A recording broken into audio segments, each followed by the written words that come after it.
One of Florida's biggest industries, of course, is tourism. And with most people's vacations now on hold, that means thousands of workers in our area who work at hotels and bars and restaurants, they're in a financial pinch right now. The money trouble could even end up impacting your kids and our local school districts. On your side, Jessica Clark went to Putnam County, where the superintendent says he's already looking ahead at what could be lean times for students and for teachers.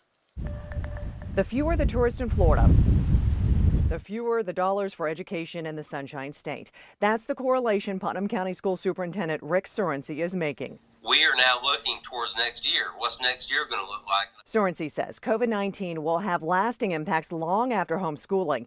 He says the virus's blow to Florida tourism will be a gut punch to education.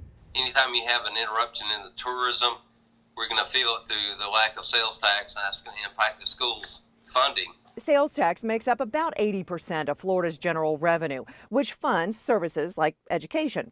About a fifth of sales tax comes from hospitality and tourism. Do you foresee budget cuts? Oh, absolutely, yeah.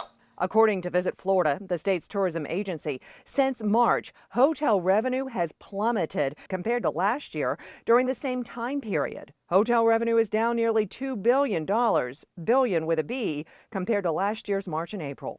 I mean, when you shut down Disney World, you're completely shutting down a destination for most people coming into our state.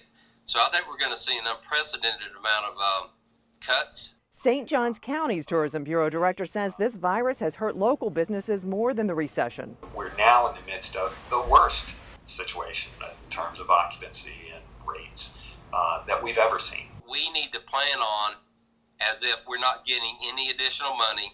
We just need to plan on the worst and hope for the best. Jessica Clark, First Coast News, on your side.